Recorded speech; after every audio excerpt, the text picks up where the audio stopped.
Hello అందరికీ నమస్తే. అందరు ఎలా ఉన్నారు? బాగున్నారా? నేనైతే చాలా బాగున్నాను. మీరు కూడా బాగుండాలని అయితే కోరుకుంటున్నానండి. ఇవాళ అయితే నేను ఎండు చేపలు, కోడిగుడ్డు, మెంతులు కలిపి పులుసు పెట్టానన్నమాట. చాలా బాగుంటుంది. ఎవరైనా ట్రై చేయలేని వాళ్ళు ఉంటే ట్రై చేయండి. ట్రై చేసిన వాళ్ళు ఉంటే నాకు కామెంట్ చేయండి, ఓకేనా? ఇప్పుడైతే ముందుగా బాండీ పెట్టుకొని దానిలో ఆయిల్ పోసుకొని ఆనియన్స్ ఫ్రై చేసుకోవాలి. ఆనియన్స్ ఫ్రై అవుతున్నప్పుడే నానబెట్టిన మెంతులు దానిలో వేసేయాలి.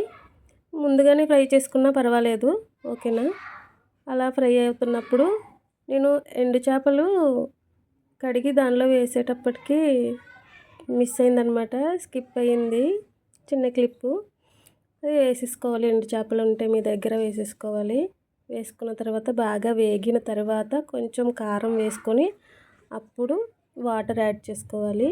వాటర్ మరుగుతూ ఉన్నప్పుడు ఎగ్స్ మనం వేసేసుకొని కొంచెం సేపు పులుసు మరుగుతూ ఉన్నప్పుడు చింతపండు పులుపు ముందుగానే నానబెట్టుకోవాలి.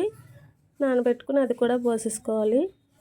మనం పులుపు మనకి ఎంత సరిపోతుంది అన్నది మనకు తెలుస్తుంది కదా, దాన్ని బట్టి మీరు యాడ్ చేసుకోండి, ఓకేనా?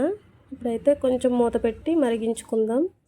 మరుగుతున్నప్పుడే ఎంత మంచి స్మెల్ వస్తుందంటే ఎండు చేపలు బాగా క్లీన్ చేసుకోవాలి హాట్ వాటర్తో.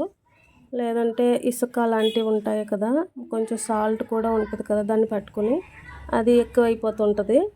అందుకని హాట్ వాటర్లో కడుక్కోవాలి, బాగుంటాయి. అప్పుడు లాస్ట్లో దింపే ముందు కొంచెం పంచదార వేసుకోవాలి.